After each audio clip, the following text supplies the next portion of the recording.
अस्सलाम वालेकुम स्टूडेंट्स, हम 9 क्लास की केमिस्ट्री के चैप्टर 2 को डिस्कस कर रहे थे, एटॉमिक स्ट्रक्चर यानी एटमी साख्त, जिसमें हमने इसकी कुछ इंट्रोडक्शन पढ़ा था चैप्टर का और इलेक्ट्रॉन की डिस्कवरी को डिस्कस किया था। Now today I am going to discuss the discovery of proton. ठीक है, कि प्रोटॉन किस तरीके से दरियाफ्त हुआ, कौन से साइंटिस्ट ने किस एक्सपेरिमेंट से इसको दरियाफ्त किया, तो ये आज हम डिस्कस करेंगे।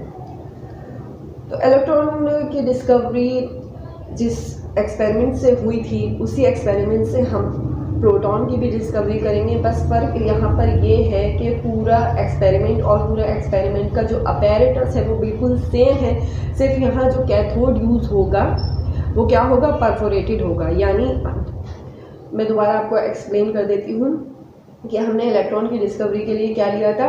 एक ग्लास ट्यूब ली थी, डिस्चार्ज ट्यूब थी, उसके अंदर एयर थी और एयर क्या है, गैस। दो मेटल प्लेट्स को एज अ इलेक्ट्रोड उसके अंदर प्लेस किया था। ठीक है, और हमने वैक्यूम पंप क्लीनर लगाया था और हमने दो कंडीशंस अप्लाई की थी। एक तो हमने हाई वोल्टेज अप्लाई किया था और दूसरा ये कि हमने उसका प्रेशर जो है वो लो रखा था। तो नाउ अब हम डिस्कस करते हैं डिस्कवरी ऑफ प्रोटॉन। प्रोटॉन की अगर हम बात करें तो प्रोटॉन जो है वो बहुत ज़्यादा उसका हाई मास होता है एज़ कम्पेयर टू इलेक्ट्रॉन, और ये क्या चार्ज रखता है अपने ऊपर, पॉजिटिव का चार्ज होता है इसके ऊपर। इसको डिस्कवर करने वाले जो साइंटिस्ट थे उनका नाम गोल्डस्टाइन था और जे थॉमसन ने इसकी प्रॉपर्टीज़ को डिफ़ाइन की प्रोटॉन की। ठीक है,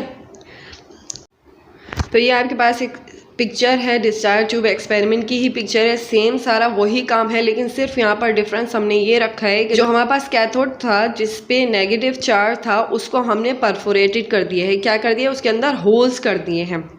और हमारे पास एनोड क्या था, पॉजिटिव चार्ज था। इलेक्ट्रॉन हमारा कहाँ से डिस्कवर हुआ था, वो कैथोड से आके उसकी रेस किससे टकराई थी, एनोड से। लेकिन यहाँ पर क्या प्रोटॉन की डिस्कवरी है, तो यहाँ पर एनोड से निकलने वाली रेस कहाँ पर जाके टकराएंगी, कैथोड से। एनोड से डिस्कवर नहीं हो रही हैं, वो कहाँ से डिस्कवर हो रही हैं, जो एयर है उसके अंदर जब हम हाई वोल्टेज अप्लाई करेंगे तो क्या होगा, आयोनाइजेशन होगी। आयोनाइजेशन के नतीजे में क्या होगा कि जो एटम के अंदर जो एयर के एटम हैं उसके अंदर से इलेक्ट्रॉन और प्रोटॉन बाहर आ जाएंगे। फिर ये प्रोटॉन किसकी तरफ जाएंगे, नेगेटिव चार्ज की तरफ जाएंगे, क्योंकि इन पे पॉजिटिव चार्ज है और परफोरेटेड कैथोड की वजह से ये कहाँ, उससे बाहर निकल जाएंगे। वो जो होल्स है ना उससे वो बाहर चले जाएंगे और डिस्चार्ज ट्यूब की वॉल पर टकरा के ये क्या देंगे, एक ग्लो प्रोड्यूस करेंगे, रेड कलर का ग्लो प्रोड्यूस करेंगे। तो इससे हमें डिस्कवर होता है प्रोटॉन। ठीक है, इससे हमें पता चला कि इसके अंदर कुछ पार्टिकल्स हैं जो पॉजिटिव चार्ज कैरी करते हैं और जिनको हमने बाद में नाम दिया प्रोटॉन का। ठीक है, तो इस तरीके से हमने प्रोटॉन की डिस्कवरी की। और इन रेस को, ये जो रेस परफोरेटेड कैथोड से अराइज हुई, इनको हमने बाद में क्या नाम दिया, कैनाल रेस का, नहर, कैनाल होती है ना नहर जिसको हम कहते हैं, उसका नाम दिया।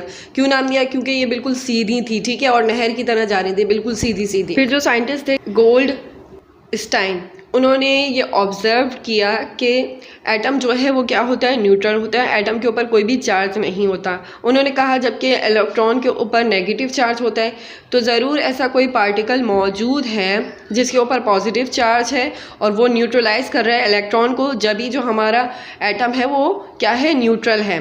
तो इसलिए उन्होंने कहा कि ये जो रेज आ रही हैं ये पॉजिटिव पार्टिकल की वजह से प्रोड्यूस हो रही हैं, जिसको इन्होंने नाम दिया प्रोटॉन का। ठीक, now the properties of canal rays, यानी प्रोटॉन की जो प्रोटॉन की डिस्कवरी के बाद जो कैनाल रेस की प्रॉपर्टीज़ थी वो। अच्छा, इसके जो पॉइंट्स हैं ना वो बिल्कुल थोड़े सेम है इलेक्ट्रॉन की डिस्कवरी की तरह, यानी कैथोड रेस की तरह कैनाल रेस की प्रॉपर्टीज़ भी कुछ सेम है। जैसे ये भी क्या करती हैं, सीधे पाथ में ट्रैवल करती हैं, इनके ये भी एक शार्प ऑब्जेक्ट बनाती हैं। इसी तरीके से अगर हम इसके ऊपर मैग्नेटिक या इलेक्ट्रिक फील्ड को अप्लाई करेंगे तो ये भी बैंड हो जाएंगी, इसकी रेस, ये वाली रेस भी बैंड हो जाएंगी, डिफ्लेक्ट हो जाएंगी। इसी तरीके से इनका जो बस यहाँ डिफरेंस ये है कि इनका जो चार्ज बाय मास रेशो है वो स्मॉलर है इलेक्ट्रॉन यानी कैथोड रेस से। क्यों स्मॉलर है, इसलिए कि प्रोटॉन जो है वो किसी भी एटम का एक फंडामेंटल पार्टिकल है जो उसकी सारी प्रॉपर्टीज़ को कैरी करता है। तो हर गैस के लिए, हर एलिमेंट के लिए उसका प्रोटॉन का जो चार्ज बाय मास रेशो है वो डिफरेंस निकलता है, इसलिए ये स्मॉलर है देन द कैथोड रेस। अच्छा, एक इलेक्ट्रॉन कितना छोटा होता है? बहुत ज़्यादा छोटा होता है। इतना छोटा होता है कि 1836 टाइम्स एक प्रोटॉन के मास से छोटा होता है एक इलेक्ट्रॉन। या फिर इसको ये समझें कि एक प्रोटॉन किसके बराबर है? 1836 इलेक्ट्रॉन के बराबर है एक प्रोटॉन का मास। ठीक है, यानी समझें इनके आपस में जो रिलेशन है ना वो चूटी और हाथी का है।